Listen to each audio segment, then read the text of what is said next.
Hello Sagittarius, how are you? Welcome to your March 2018 reading. I'm so happy you are here. So let's go ahead and talk about the sky for a second. We have a big transit happening, Jupiter retrograde in Scorpio, the house of your subconscious. I know Sagittarius is like, can we please quit it with the Scorpio energy? Like, for reals, can we just stop it? Scorpio is so heavy. And you kind of have this interesting contrast that not a lot of other signs have, where your 12th house versus the qualities of your sign are so incredibly and vastly different, you know? And you have this sort of introvert, extrovert part of you, this kind of built-in duality. Really, we all have duality, but I think for you, when you go into that Scorpio side, it's like, oh, such a drag. Because you want to be happy and bubbly and just like, oh, awesome. And, you know, Jupiter is important for you because it's your ruling planet.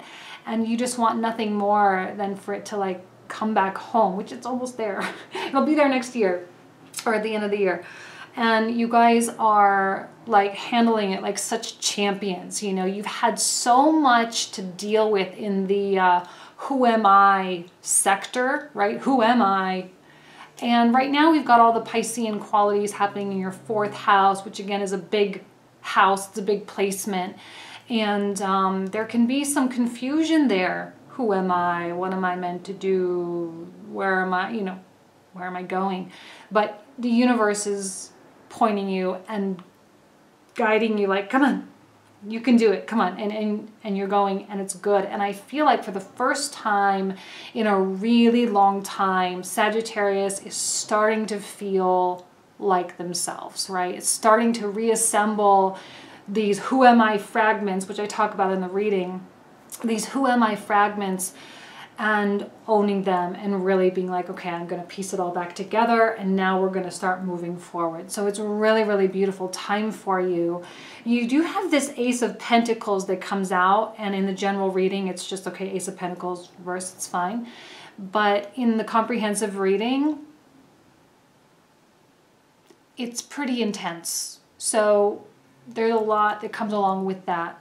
There's a lot that comes with the delays. There's a lot that comes with what you're working through. And you got to still kind of work through that stuff in order to get that reward, okay?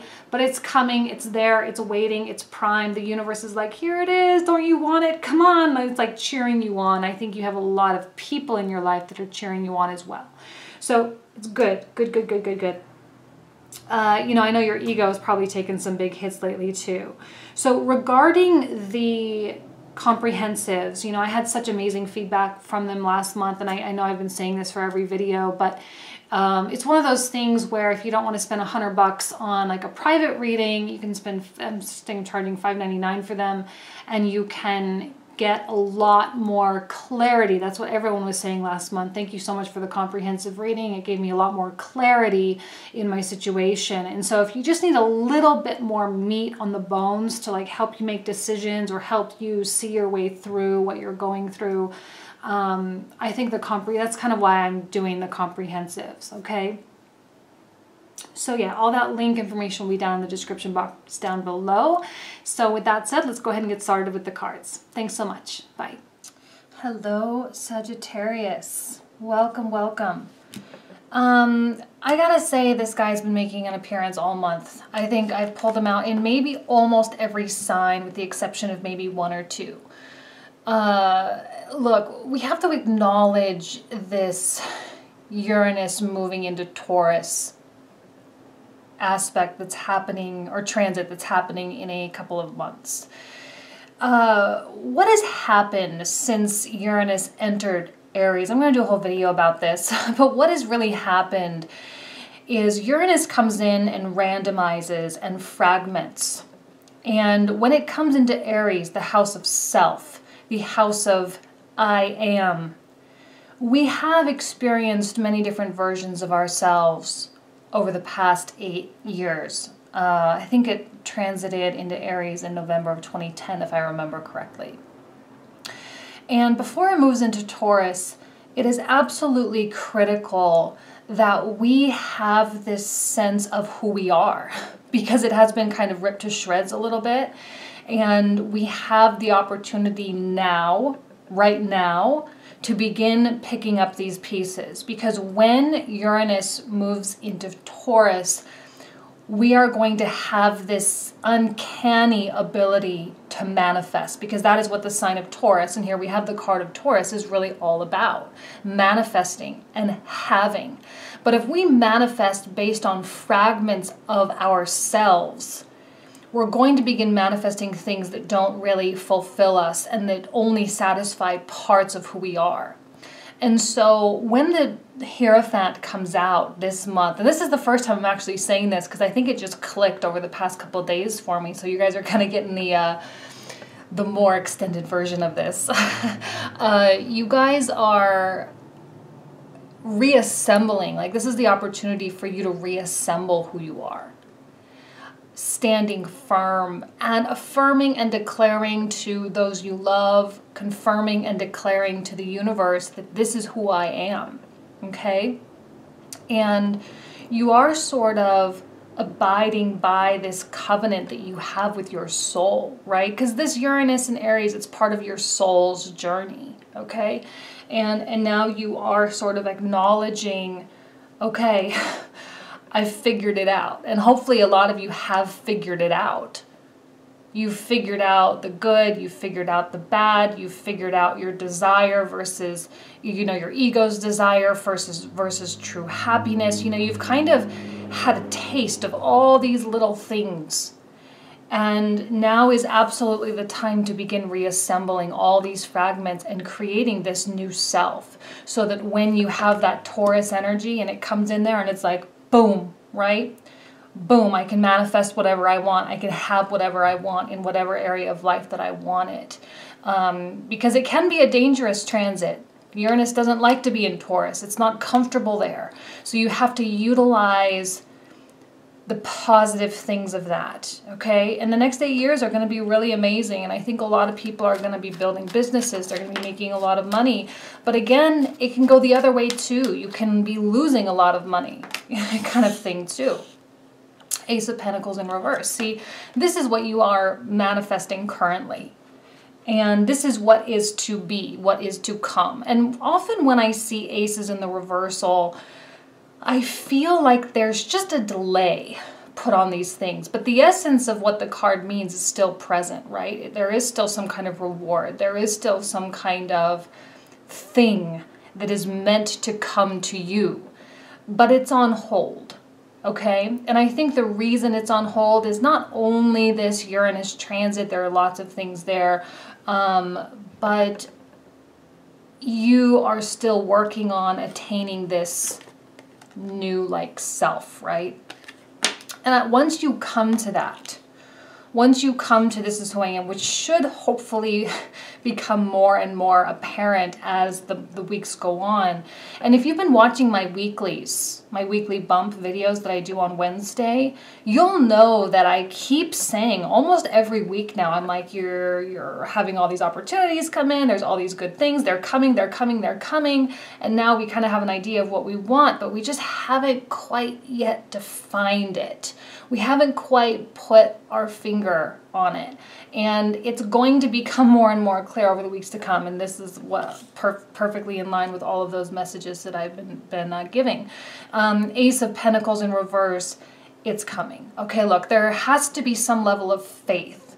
And the more and more you doubt, the more and more you have fear, the more and more you are succumbing to this fragmented self. Because our ego and our ego's desires are merely a fragment of who we are, okay? And so being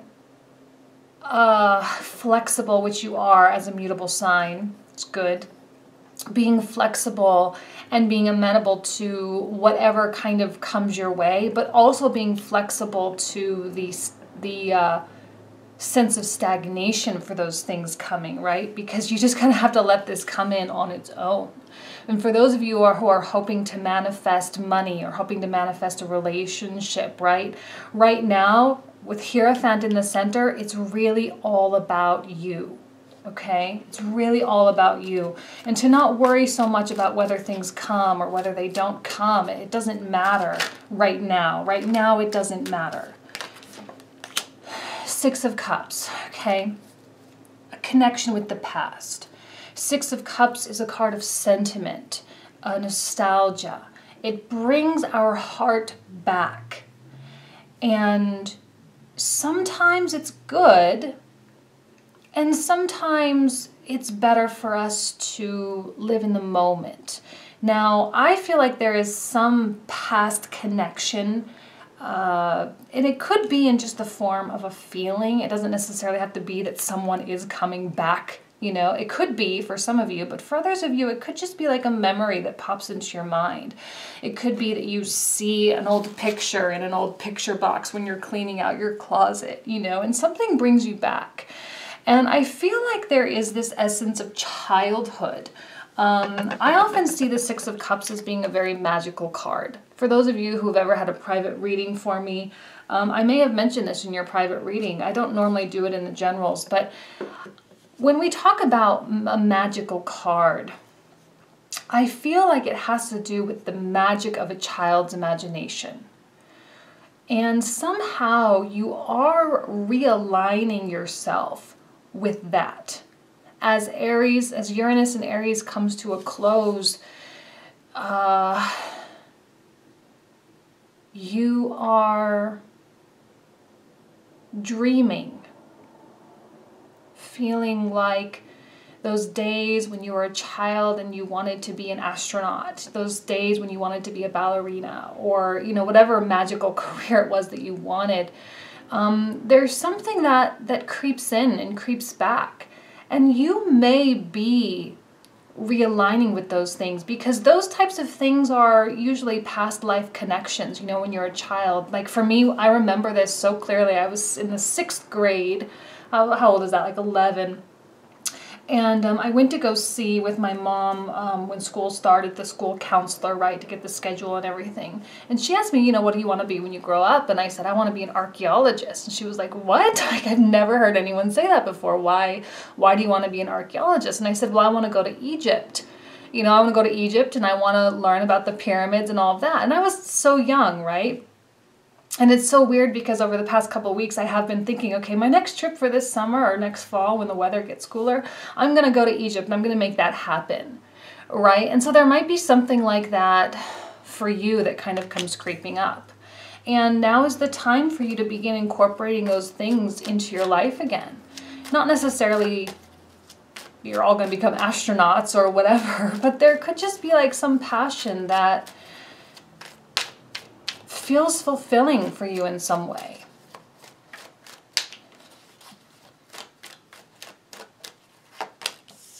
Okay, I'm going to pull out a couple more. I know I talked a lot about those first 3 cards, like 10 minutes on those first 3 cards. So let's see what else comes out. Two of Swords, Page of Swords. Let's see what else. Let's do one more. Okay, well at least they want to come out. That's good. Oh, a lot of Swords cards. Okay. And look at how determined this Knight of Swords is. And this is you, Sagittarius, the Knight of Swords. This is you. How determined it is to align with that kind of higher purpose. How determined it is to declare to the world what it wants, what he wants, and how determined he is to grow and to embrace this new chapter. And that's what this eclipse season was really all about. We have another eclipse season in July, August, between, you know, there's like a partial solar in Cancer, and then we again have the solar again in Leo, and then the lunar in Aquarius. And so it's not necessarily over, right? The doors have been closed from the stuff from last year, and we've been kind of in this limbo, and I think a lot of us feel, okay, like finally that stuff from last year is over, and now it's time to move into the next thing. And as we are aligning, as I'm talking about that, as we get to that point where our path becomes very, very clear, we are going to feel more and more sure that we are absolutely on the right path. You are absolutely on the right path. Like, there is no question in my mind that you are doing the best for yourself at this point in time. The things that you have had to leave behind, the things and the people that maybe you have even had to hurt a little bit in the process, not necessarily because you wanted to hurt them, but because that you weren't aligned and you just wanted different things. You may be finding yourself separating from the people that are left in this Uranus Aries fragmented self. You know, these people that are still lost, these people that are still trying to figure it out. You know what? You're not there. You are excited, I think, for this Uranus in transit. Like, you are excited to begin this Ace of Pentacles journey. Like, getting things coming to you, getting the love that you actually have always wanted, getting the job offers, getting the career on track, getting the finances in order, getting the home you've always wanted. That's what the next few months is really going to be about, is getting things in order, right? Getting things aligned so that you can propel yourself forward, okay? Two of Swords is a card of intuition. It's a card of Libra. But Libra, and then the balanced nature of Libra. And see, the thing is there's that duality in everything, you know? But when we find the balance between those dualities is really when things seem to move forward in really strong and clear ways. You have the power of the moon, and that's your intuition. And I always think that Sagittarius is a very intuitive sign. Not only are you a fire sign, which is, you know, the wands have to do with the spirit. The fire is the spirit itself. And Scorpio in the 12th house, you have this water-esque, you know, insight. This watery, ethereal nature. And you don't always go there. I think Sagittarius is kind of like an introvert slash extrovert. Sometimes you're very extroverted and other times you're very introverted. You're not necessarily married to one or the other. But you do have those watery Scorpio moments in your life that can be very intense. But the thing we all love about Scorpio is Scorpio knows what it wants. All right? There's no question about that. And I feel like you certainly may have felt like you were at a crossroads, but you're not. And I think that you are, look, even here we have you running toward the center. Here you are very centered here, okay? Loving this, Sagittarius. Totally, totally loving it. And I gotta tell you that if you aren't feeling like this and you're like, Jane, this is not my life at all. This totally doesn't resonate. I'm a mess. I just had a breakup, whatever. Be assured that this is something that you can look forward to, okay? This is something that you can look forward to.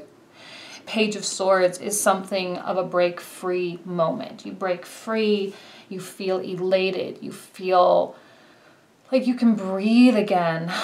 I think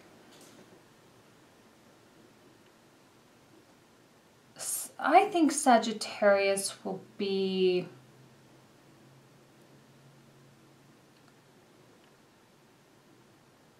Look, no one likes to see a Sagittarius in kind of a sad place. No one likes to see a Sagittarius in the Scorpio place, right? Because it's just a little bit so much.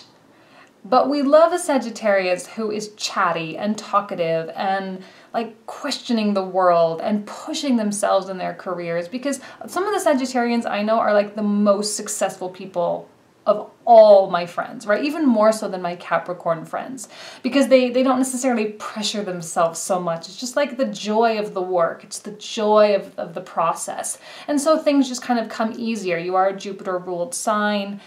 And not to say that's for all of you, but, you know, in general, generically speaking, and you guys just have more fun with it. You spend money a little bit easier. It's more about the joy of life. And I see with this Page of Swords, there is that kind of joy of life, the joie de vivre, if we will, okay? Kind of coming out here. We love that. And we love that for you. Let's see what else.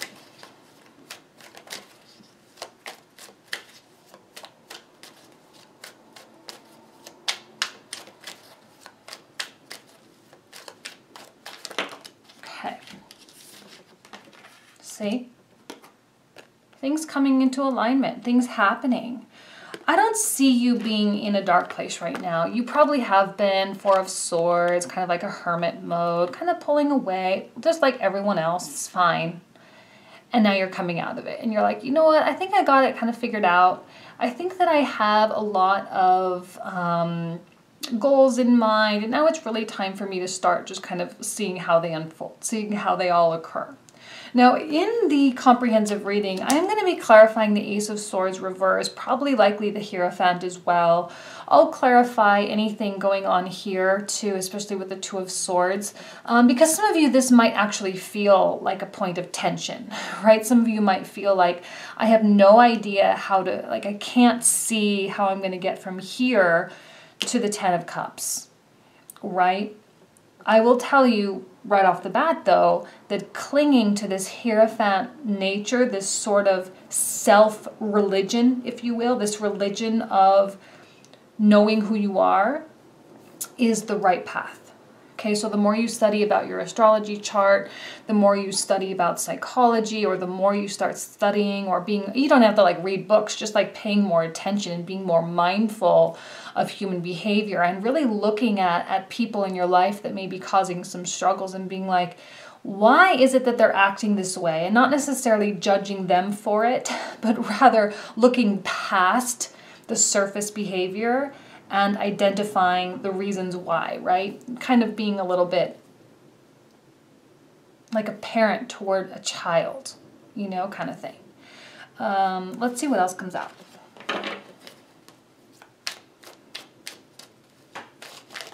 I think this is the best reading I've had all month. So that's good. That's really good. I am doing it after the eclipse. Some of them I did before the eclipse. And see, look, Jupiter, your card, Wheel of Fortune, a card that speaks to good things to come. There is time still involved here. Hold on, let me grab a sip of coffee. I like go to Starbucks and I spend $5 on a coffee, and then I sit down and I do tarot, and then I don't drink it. So let me just drink it, drink my $5. Okay. And now I lost my train of thought. So we have this, oh, it does speak to time, right? Time coming. And I think that's what this Ace of Pentacles in the reversal is about. Like, the universe is adjusting things. I've been saying this for weeks right now. We just don't have a lot of control. There are times when we have a control and the universe kind of lobs that tennis ball into our side of the court, and we gotta be the ones to hit it back. It is this constant ebb and flow between us having control and the universe having control. It's like the universe will make situations, create circumstances. Sometimes it takes a while for those to come to fruition, and then we need to respond accordingly. But right now it's just kind of this waiting game.